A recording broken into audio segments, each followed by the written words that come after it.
సమావేశానికి ఇచ్చేసిన అన్ని మతాల యువకులకు కానీ యువజన సంఘాలకు కానీ అందరికి కూడా పేరు పేరు నమస్కారాలు తెలియజేస్తూ ఈ యొక్క నవరాత్రులు ఈ భారతదేశంలోనే అత్యంత వైభవంగా జరుపుకునే పండుగ.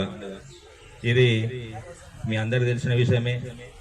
ముంబైలో బాల గంగాధర్ తిలక్ నుంచి మొదలైన ఈ స్వాతంత్రోద్యమం మొదలైన ఈ ఉత్సవాలు ఈ యువకులను ఒక మంచి ఆధ్యాత్మిక మార్గం వైపు నడిపించే విధంగా ఈ నవరాత్రులు ఎప్పటిలాగే జరగాలని, ఈ యొక్క మద్యం గాని ఈ యొక్క ఏదో ఆట విడుపుగా కాకుండా భక్తి మార్గంలో ఈ యొక్క నవరాత్రులు జరగాలని ప్రతి సంవత్సరం లాగే ఈసారి జరగాలని కోరుకుంటూ ఉన్నాను. అలాగే గతంలో కూడా హత్నూర మండలంలో ఎంతో ప్రశాంతంగా ఈ యొక్క నవరాత్రులు గతంలో కూడా జరిగినాయి. ఈ సంవత్సరం కూడా అలాగే జరగాలని మనస్ఫూర్తిగా అందరం కోరుకుందాం.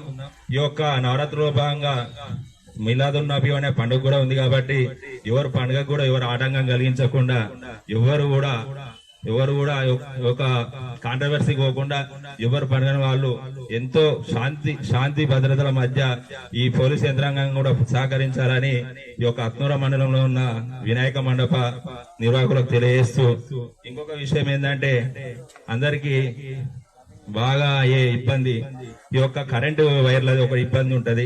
ఈ యొక్క మంచిగా అంటే ఎలక్ట్రీషియన్ పెట్టుకొని ఈ యొక్క కరెంటు అని సప్లై అని తీసుకోవాలి మండపాలకు. మళ్ళీ ఇంకొకటి నిమజ్జనం రోజు ఒక వార్త కూడా రావద్దని కోరుకుంటా ఉన్నా. నిమజ్జనం రోజు ఇద్దరు యువకులు మృతి, ఒక్కరు మృతి అని పేపర్లో రాకూడదు. కాబట్టి చాలా జాగ్రత్తగా నిమజ్జనం కూడా చాలా జాగ్రత్తగా అవసరమైతే క్రేన్ కూడా పెద్ద విలేజ్లు పెద్ద చెరువులు అయితే క్రేన్ ఏర్పాటు కూడా చేసుకోవాల్సిందిగా ఈ యొక్క అందరిని కూడా వినవించుకుంటున్నాను.